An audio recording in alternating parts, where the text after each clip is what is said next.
खुलुमबाय बर'नि निउस चेनेलाव नोंथांमोनखौ बराय हरग्रोनाय जाबाय। नोंथांमोननि थाखाय आं गोदान खौरां लानानै फैलायबाय। अन्नानै खौरांखौ जोबजासे नायलांदो आरो गोदानै नायदोंब्ला चेनेलाव साबस्क्राइब खालामना लाग्रोलायदो। थुदो बिदिब्ला दिनैनि सानसेनि खौरांखौ जागायजेननोसै।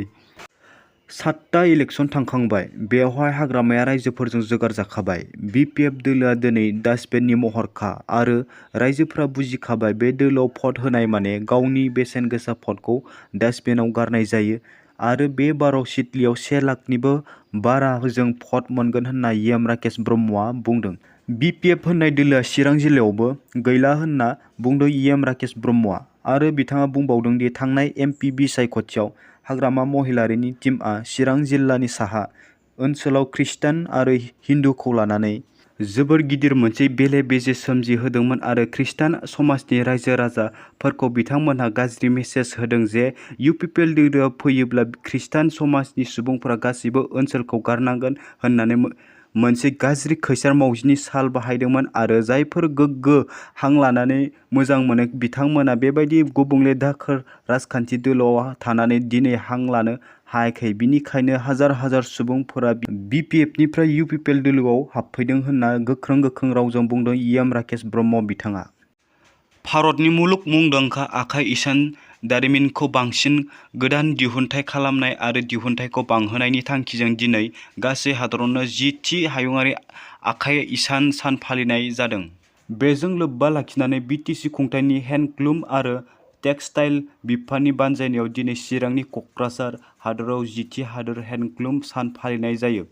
बिटिआर ओनसोलनि गासै मोनब्रै जिल्लानि सहस्रा थिक सि दाग्राफोरनि नुजाथिनायाव दिनैनि हादोरारि हेन्डलुम सानखौ आलारि बाथि फोजोंनानै बेखेवना होयो। बिटिसिनि हेन्डलुम एन्ड टेक्सटाइल बिफाननि मावफुं सोद्रोमा धनन्जय बसुमतारी, हाग्रा बिफाननि मावफुं सोद्रोमा रनजित बसुमतारी, गेलेमु आरो लाइमोन अनसाइ बिफाननि मावफुं सोद्रोमा दावबायसा बर' आरो ना फिसिग्रा बिफाननि मावफुं सोद्रोमा राकेश ब्रह्मआ दिनैनि हायुङारि आखाइ इसान सानजों लोब्बा लाखिनानै सि दाग्राफोरजों बानायजानाय गुबुन गुबुन हादोरावनो दिहुनजानाय जि-जोमफोरनि मोनसे दिन्थिफुंनायनि राहा खालामनाय जायो। दिनैनि बे हाबाफारियाव बिटिआर ओनसोलनि सि दाग्राफोरनि मोन 20 क्लस्टारनो 6,50,000 रांनि राङारि अनसुंथाइ होनाय जायो। बांलादेशनि हिंसायारियाव बर'नि एमपि कुजिन्त्र लाल त्रिपुराया जिउनि रैखाथियाव दासान्दि खारखोमानानै दं।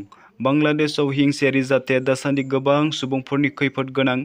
गोबां न'-बां सावग्लुंनाय जाथायनिफ्राय बर' हारिनि राजखान्थिगिरि एबा बांलादेशनि बर'नि दैदेनगिरि एमपि कुजिन्त्र लाल त्रिपुराया जिउनि रैखाथियाव दासान्दि खारखोमानानै थानांदों।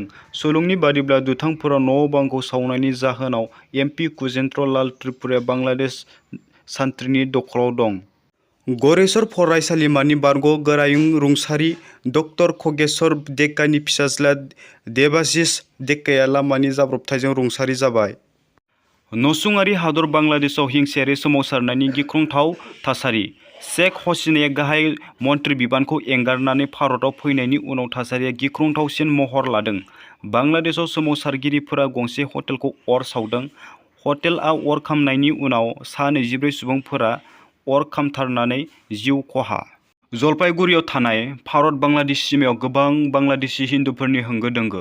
सुलुङा फोरमायनाय बादिब्ला बांलादेशआव सोमजिनाय हिंसायारि दाङाबाजिया दायो बांलादेशआव थानाय हिन्दु सुबुंफोरनि सायावबो गाज्रि गोहोम गोग्लैदों। हिन्दुफोरनि न'खरफोरखौ बुफाय-बुसि खालामनाय आरो लुथिनायबो जादोंमोन, जायनि थाखाय गिनाय आरो जिंगाजों मदद नागिरनानै 1,000 नि बांसिन बांलादेशी हिन्दुफोरा जलपाईगुड़ीआव थानाय भारत-बांलादेश सिमायाव होंगो-दोंगो जानायखौ नुनो मोन्दों। क'क्राझार जिल्लायाव थानाय गोदान बांलाजरा गामिनि गुदि फरायसालिजों लोगोसे गोबां नखरफोरा सिलिंखार। सोरमांगा सललफाङा दैजों बोसोरफ्रोमबो बुखारजानानै गामिनि रायजो-राजाफोरा भुगिनांबाय थानायखौ लानानै दिनै रायजो-राजाफोरजों लोगोसे गुदि फरायसालिनि गाहाय फोरोंगिरिया बे जेंनाखौ थाबैनो सुस्रांनानै होनो थाखाय सरकारनिसिम खावलायहरदों। सनितपुर जिल्लानि सारिदुवार 1 नं खैलाजुलि गामिनि थुलुंगा बसुमतारी आरो पुष्प बर'आ मटर साइकेलनि जाब्रबथायाव जिउ खहा। गासै आसाम इ-रिक्सा आफादनि बिजिनि दालाइआ बिजिनि महकुमानि मेजिस्ट्रेट कृति चेसारानो गांसे गोसोखांलाइ गथायदों। चिरांनि बिजनि बेसरगाव थाइबा दालांनि साखाथियाव देहायारि लोरबां इ-रिक्सा सालायग्रा माजब आलीआ जिउ गोमानायनि थार बिजिरनाय आरो दायनिगिरिफोरखौ गोख्रों साजा होनायनि लोगोसे थैनायनि नखरनो राङारि अनसुंथाइ होनो दाबि दैखांनो आफादा इ-रिक्सा सालायगिरि माजम आलीनि रुंसारि जानायाव दुखुनि सान फालिनो थाखाय सनिबार 10 आगस्तखालि इ-रिक्साफोरनि थांलाय फैलायखौ आबुङै बन्द' खालामनाय जागोन होन्नानैबो फोरमायदों आफादा। फिन आरोबाव बिपिएफ दोलोनि गिदिर खहा हाग्रामा महिलारीनि बिपिएफआ जागासिनो सानफा एबा खहायानो खहा बिटिसि बिसायख'थिनि सिगांनो फारि फारियै गुगागासिनो हाग्रामा महिलारीनि बिपिएफ दोलोआ। दिनैबो बिपिएफ दोलोनि माखासे गोख्रों मावथिफोरा जाबावदों इउपिपिएलआव जइन। इएम डक्टर निलुत सरगयारिनि सिगाङाव इउपिपिएलनि दोलोआव जइन जादों बिपिएफनि सा 12 गोख्रों मावथिफोर। रौता बियाबनि सिङाव थानाय दालाकाथि बरबाजार प्राइमारि इउपिपिएलआव बिपिएफनि मावथिफोरा जइन जादों। बिसोरनि गेजेराव गेलाबिल भिसिडिसिनि बिबानगिरि परिस दासआबो इउपिपिएलखौ मोजां मोननानै जइन जादों।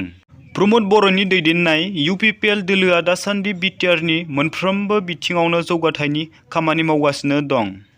दिनै इउपिपिएल सरकारखौ मोजां मोननानै फैगौ बिटिसि बिसायख'थिनि सिगांनो फारि फारियै सिएम प्रमद बर'जों रायजो राजाफोरा फैगासिनो। फैगौ बिटिसि बिसायख'थियाव प्रमद बर'नि इउपिपिएल दोलोआ गोख्रोङैनो बाहागो लानो दानिफ्रायनो साखाफारा जानायखौ नुनो मोन्दों।